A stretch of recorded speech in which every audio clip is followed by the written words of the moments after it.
this is Tiernan Brady. I am the Global Director of Inclusion here at Clifford Chance. We're having a few Pride conversations with people who we have decided are the future of the firm, the next generation of leaders that we're going to have, which obviously was soul crushing to find out I was no longer on the list of the next generation of leaders. So I'm going to have to live with that pain and celebrate Pride with that burden on my shoulders.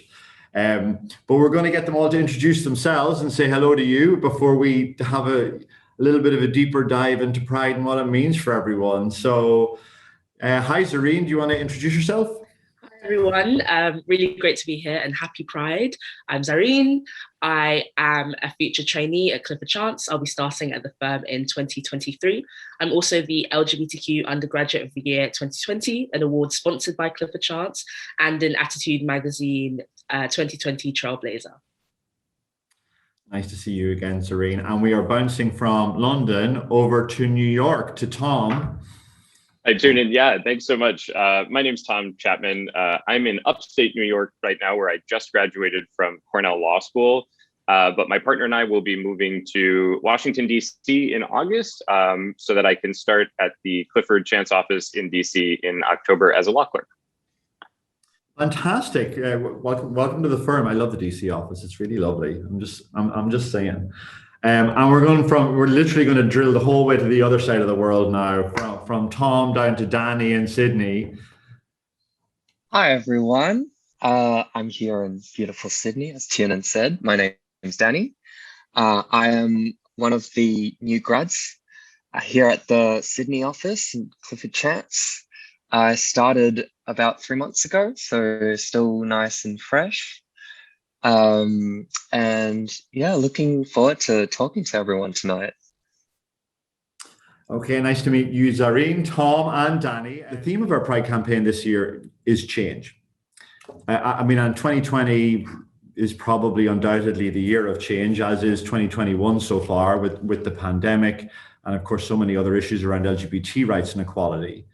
But it provides us with a platform now, 2021, to emerge from this year, to think about the resilience and reflect upon that, and come together to support LGBT allies. So I was wondering, could you talk about how you plan to instill change, either now in your future career at Clifford Chance, a very leading question, or just personally? Yeah, change can be great, change can be exciting, and change can be really scary and hard as well. But I think for me, at least, keeping people at the center of any sort of change I go through is my way of dealing with change and thriving under change. No, I think that's right, Danny. I do think a lot about, in the firm, that inclusion.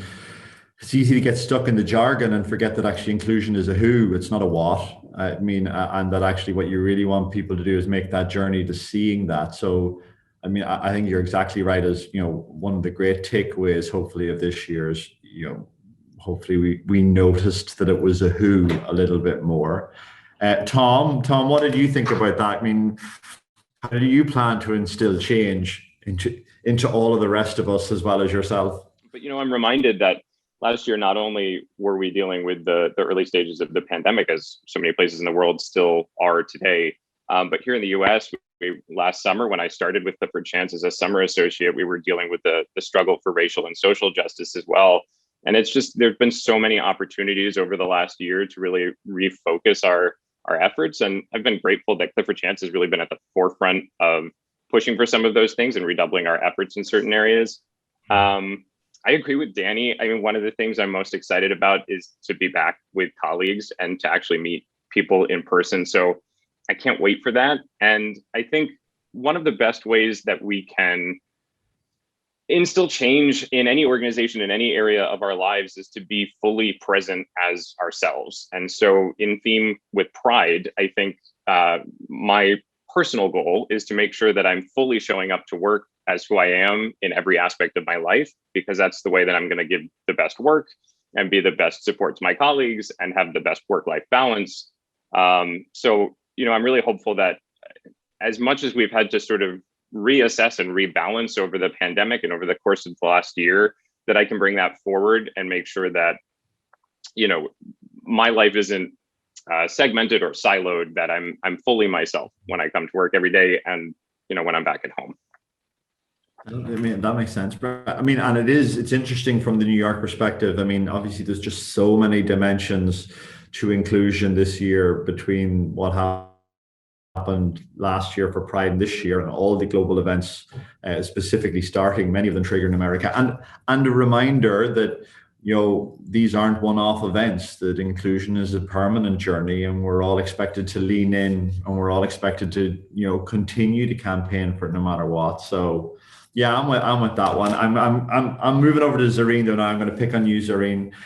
Actually, if we think about the last year, perhaps that even connects into the point that Tom is making. Is there anything, as we think about the journey of the last year, that has really changed your outlook on inclusion? Now, this is a leading question, obviously, because I would imagine the answer is yes, but it'd be really interesting to know what it is. Has there been anything that has changed, your outlook on inclusion? And we're going to start with you, Zareen. Yeah, sure. So, I mean, Tom's touched on it a little bit already, but I think living through the latest, I suppose, groundswell of the Black Lives Matter movement was definitely influential. As a Black queer woman, having a vested interest in kind of unpicking these systems, as well as, I, in my personal life, I had a little bit of experience working in the charity for 6 months, starting their first diversity and inclusion network.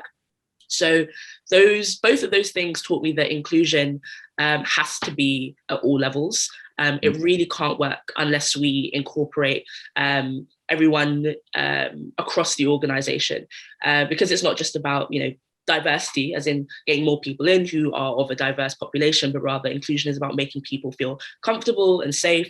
And what that really means is baking practices that do that into the culture. So, in an LGBTQ context, making sure that pronouns, including pronouns in correspondence, is a very normal thing to do. Making sure that there are gender inclusive facilities at your organization, making sure that people are constantly able to engage in events that, further knowledge and understanding of the contemporary issues that minority communities face.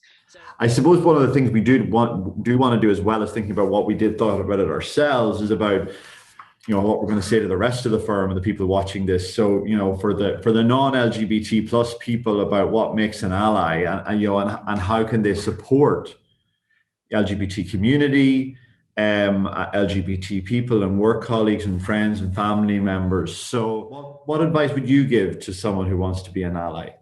Yeah, I think principally there's no one fit all approach. I think something that I kind of have to remind myself of is that everyone is on their own journey, has their own process with this, and coming out. I think we probably all know this, but maybe not everyone does, that coming out is a continual process. I come out maybe several times a day. I just came out to a cashier at my local grocery store the other day while buying ice cream because she asked about my girlfriend.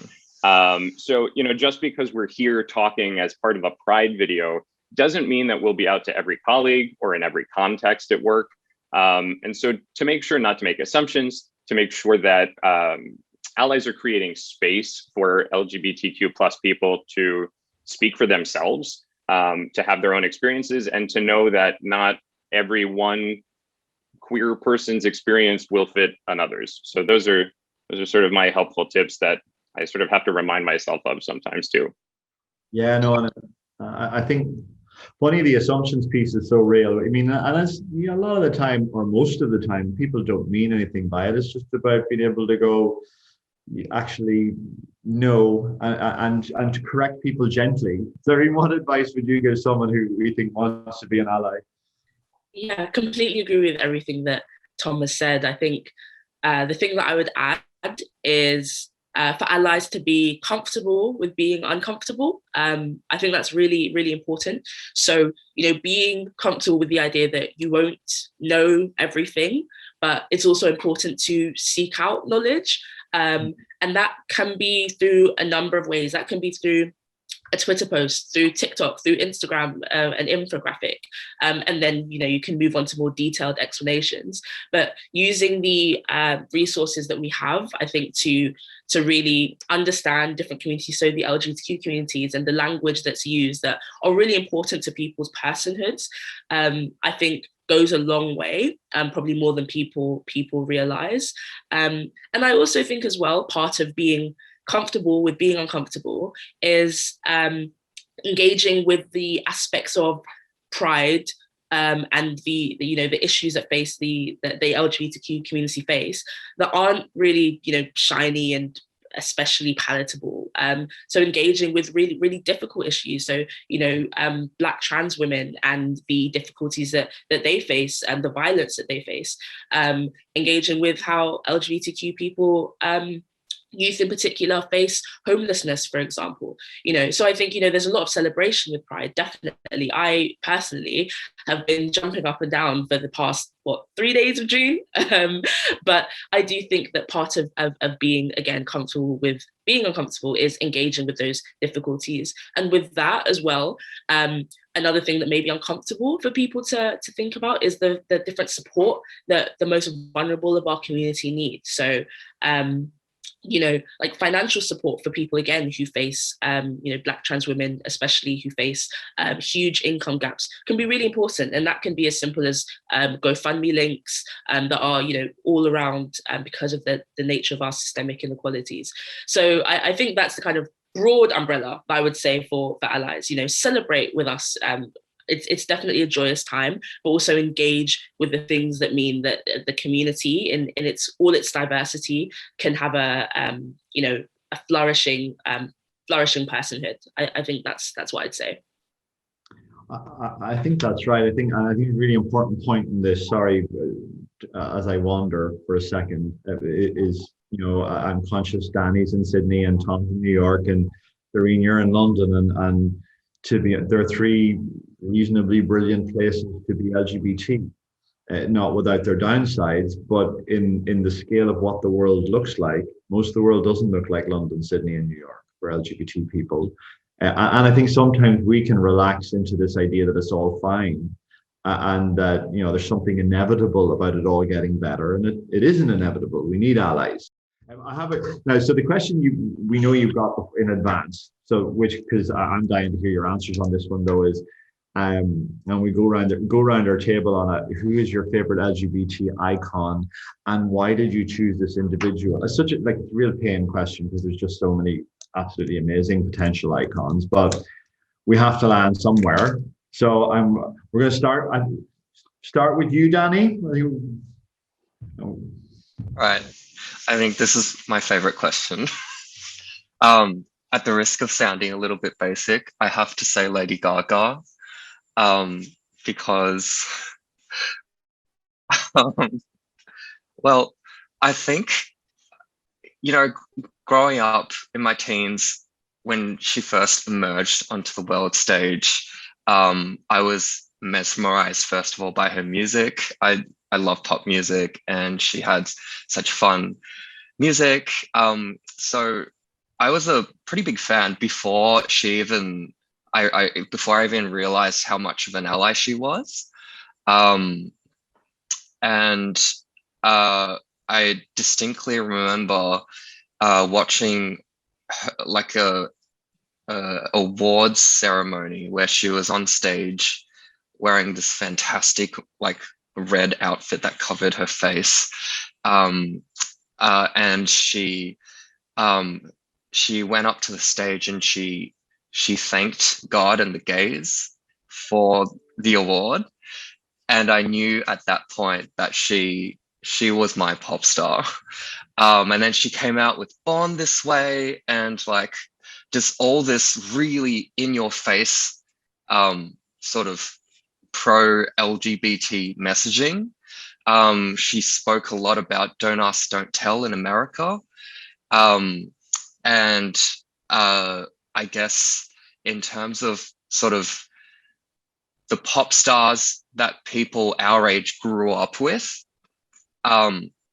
she was by far, in my opinion, the most out and loud. No, the gag is a good place to start, I would imagine, for all of us most of the time. So, I mean, and a lovely reminder about how you can be an ally through your work, which she has been and made sure to be it. So, a fine example. We're going to go from Sydney to New York. Tom. This is so basic of me, but RuPaul to me was very important as I was first understanding that I was gay myself. And I think there's this risk of sort of seeing the queer community through a really commodified lens. If you look at a phenomenon like RuPaul's Drag Race, which is very commercial and now worldwide. But I think there's a lot to that that's really great. I think that RuPaul's empire has made queerness a little bit more accessible to people who otherwise wouldn't be able to access it.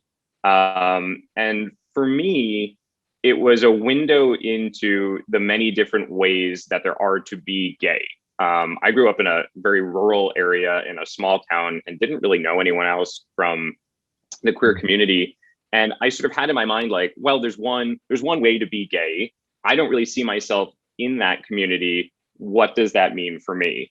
And I think the more I sort of watched this program, the more I realized, like, oh, there's lots of different iterations to this. You kind of have to make your own way forward. So no, I love it.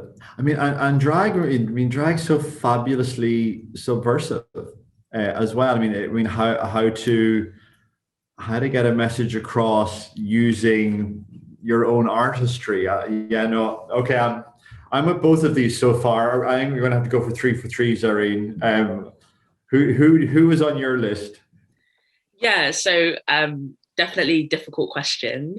I thought about LGBTQ icons in my personal life who, are only a couple years older than me. But if I'm choosing someone who is known on a world stage, I'd say Angela Davis, Black feminist, lesbian icon, who I read a lot about in university, so much so that my essays started reading like Angela Davis fan mail, and I was told to tone it down a little bit. But honestly, I think a lot of my ideas about Black womanhood as a Black woman, as a Black queer woman, and understanding how I fit into the world with so many different intersections, with so many different, I suppose, opinions on things like housing, on things like social equality, etc. Angela Davis was so important to me.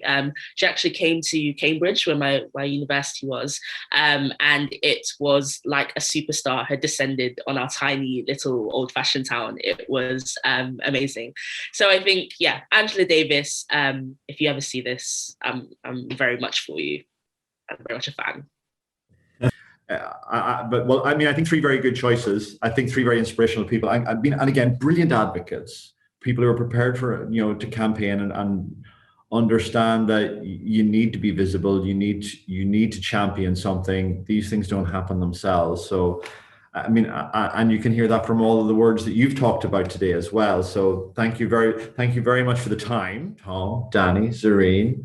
It's a pleasure. Absolutely brilliant to get to chat you all, and have a happy and fantastic Pride, and the same to everybody watching.